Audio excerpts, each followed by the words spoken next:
मैंने शुरू से ये कहा है कि भारतीय जनता पार्टी एक तरफा सरकार बना रही है। हमारे पास सारी व्यवस्थाएं हैं, आप चिंता मत करिए।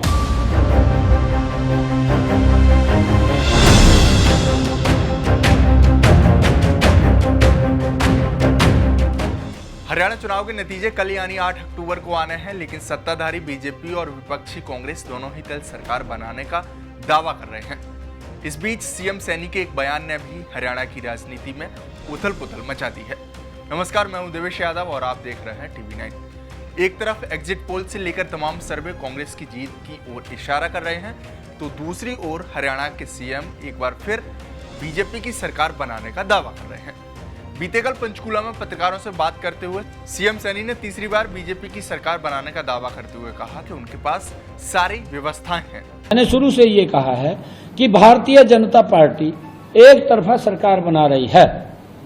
हमारे पास सारी व्यवस्थाएं हैं, आप चिंता मत करिए।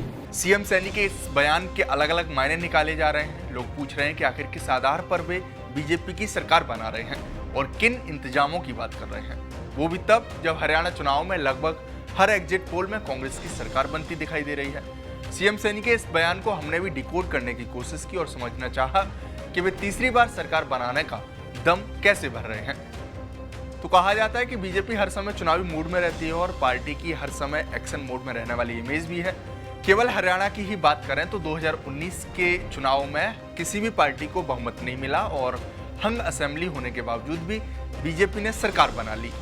ऐसे में सैनी का संकेत उस तरफ ही माना जा रहा है कि अगर 2019 जैसी ही तस्वीर एक बार फिर बनती है तो पार्टी के पास वैसी परिस्थितियों में भी इंतजाम है। अब सवाल है कि इंतजाम कौन से हो सकते हैं। तो जेजेपी के साथ 4.5 साल तक गठबंधन की सरकार चलाने के बाद अब कहा जा रहा है कि बीजेपी की नज़र चौटाला परिवार की मूल पार्टी इंडियन नेशनल लोकदल यानी INLD पर है।